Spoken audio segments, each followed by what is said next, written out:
All right. So some news. The Obama's cook drowned in 8 feet of water. Very fit guy.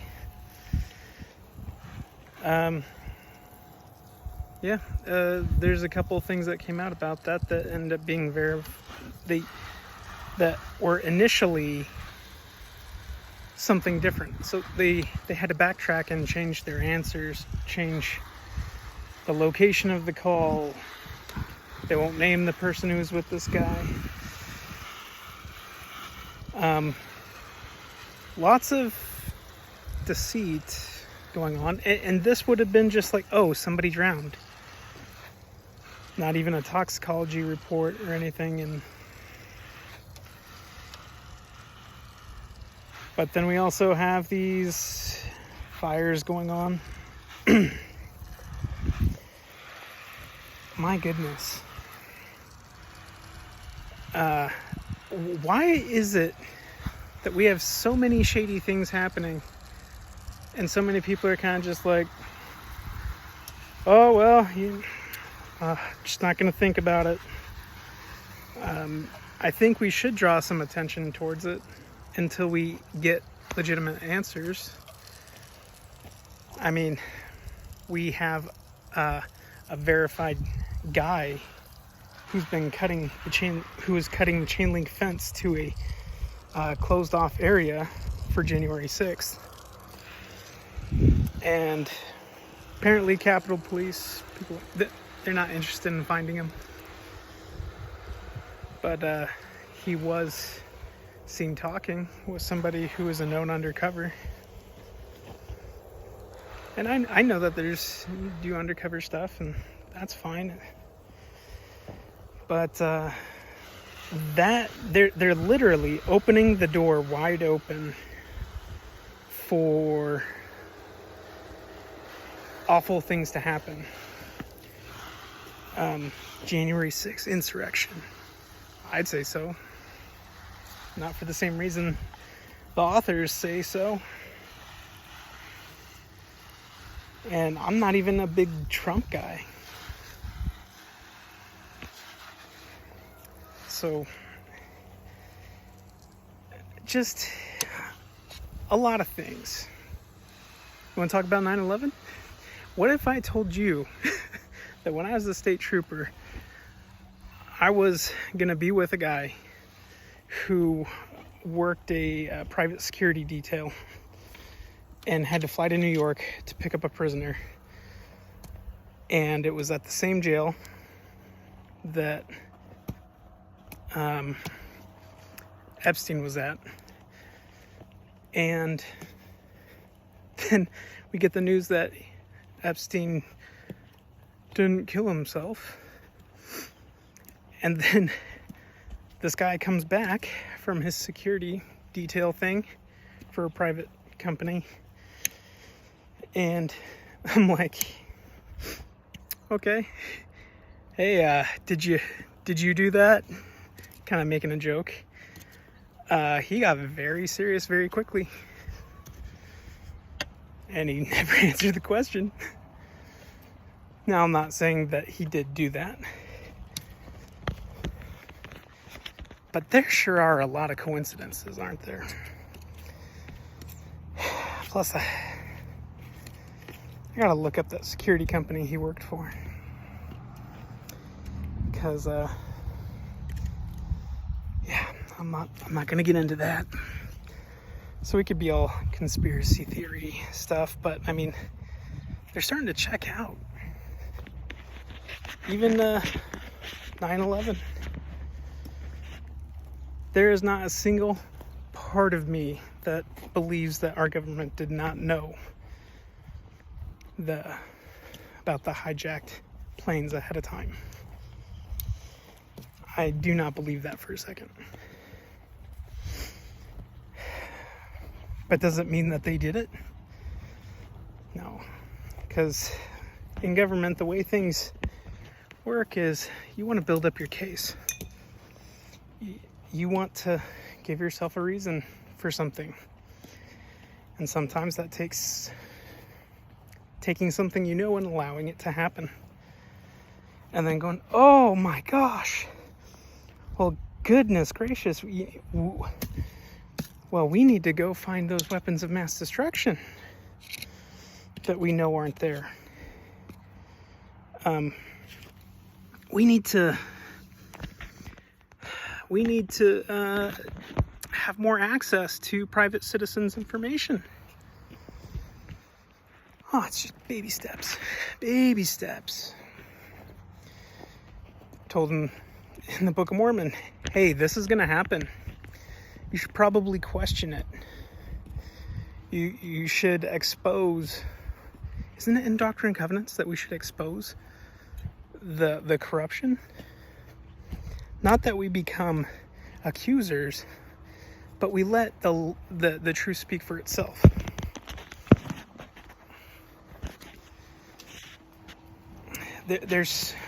We have never gotten less answers from any other government, unless you look at like Soviet Russia, Nazi Germany. Heck, even the Nazis had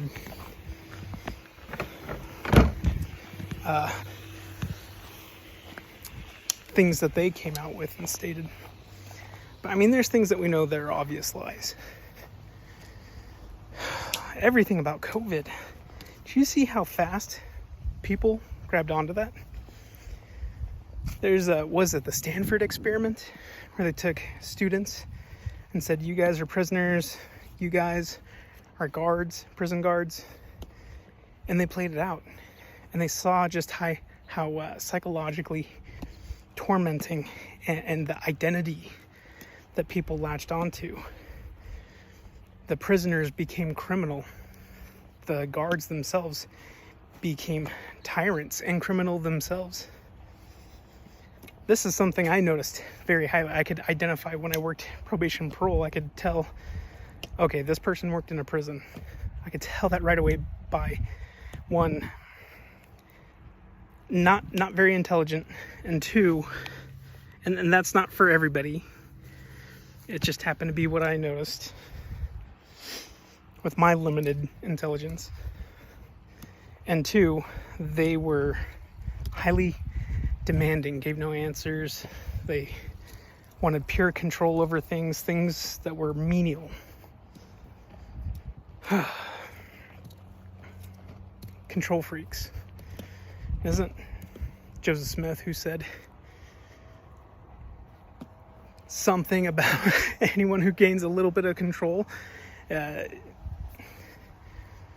they get a taste of power, and that seed of corruption seeps right inside. Oh yeah. We have never had less answers. Something I noticed, Jared did talk about reading 3rd Nephi, and I know I had read it when that first thing came out, and I wrote down a bunch of notes and everything. I completely forgot everything. I opened it back up today when Christ visits the Nephites. Noticed I had notes and highlights everywhere that were new from last year, or a few months ago. And I went through reading again, but then this time more things stood out that were different than what I highlighted and noted before. I can't recall everything, but this is specifically when Christ is speaking to his people. He's calling people together, and the promises that he's giving. And it just made me think, the ones who are the 3 Nephites who get to stay there, to have more knowledge and to go teach the word even until his power, coming in power and great glory, all the way until we end up finding rest. And we've been asked to find rest.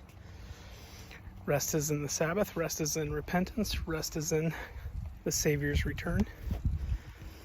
But these guys are to stay and teach until that great day.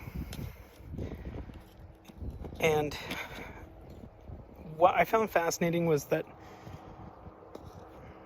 they had a change come over them, that they could stay and teach. And I just thought, what if those same attributes still apply today to us? If we're unwilling to teach, if we're unwilling to seek peace, will we be kept to stay and witness such things? Or will he take us early so we can teach people on the other side?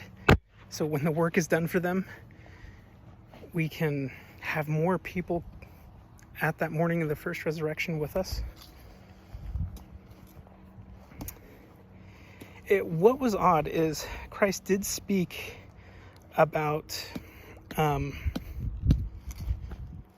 how they'd be blessed up until the fourth generation, and there'd be peace and everything. And then the disciples, the apostles, go out and teach. And he notes how they're teaching the people of Nephi, and people try to cast them in pits, tried to burn them, tried to cast stones, tried to hurt them, and it just didn't work. And these are the people who were told that were of the more righteous. Unless it's referring to the 3 Nephites further down through generations. But it sounded like he was talking about shortly after they went out and started teaching, baptizing in all of these different lands around. Oh, also, if you're a Heartlander,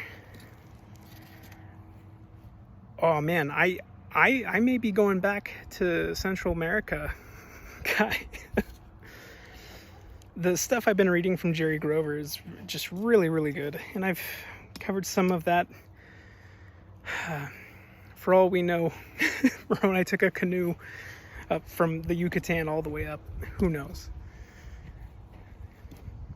But there was trade and everything going back and forth anyways. So maybe it just ended up there. But it's just so unique. I wonder what it means that all those who lived were of the more righteous, and out of the more righteous who were preserved, they still tried to kill the apostles right after that. So maybe Christ didn't personally appear to every single city and group, but to major capital locations on the continents. I don't know. If you guys have an idea about that, please share it. But one thing we do know is there's shady things going on. And I mean, all we gotta do is talk about that more than talk about race baiting and all that stuff. I wonder, with all these children dying in Lahaina, that this is the pattern that we see every time there's a big change, or Christ comes, or a prophet comes, or dispensation change. You see it with Moses, you see it with Jesus, that the children are being killed. We've already had abortion going on for a long time, and now it's all these children also connected with the Obama. I don't know what the freak is the deal with the Obamas. Also, I put out a short. My first short I ever put out was like a leaked call from Hunter Biden's cell phone, voice messages. It was from his dad. He said, initiate, Operation Crash and Burn, contact the Obamas, all that, Michelle and Barack Obama. And now we're seeing those two brought back into the scene a lot more recently. And yeah, it could have been a deep fake, whatever. It didn't sound like it. I even tried recreating it. I couldn't do it. I downloaded like 3 different AI softwares to do it. I couldn't do it. But said, start Operation Crash and Burn. And immediately after that whole video leak or audio leak, we see the train derailment, we see the stuff in Iowa going on, then we see UFOs, apparently, the freaking balloons. All these things start happening. And then in that audio leak, he says something about these last few documents. And then it was just the day after I had done that video that the 4 documents spoken of were found. Maybe it's not so fake. It's way too coincidental. I don't know. I honestly don't know. I would not be surprised if it was all very real. It seems real. It seems far more real than what we're told. And we're not told much except for lies. That's pretty easy to recognize these days. I don't know. Just venting while watering my garden, so take care.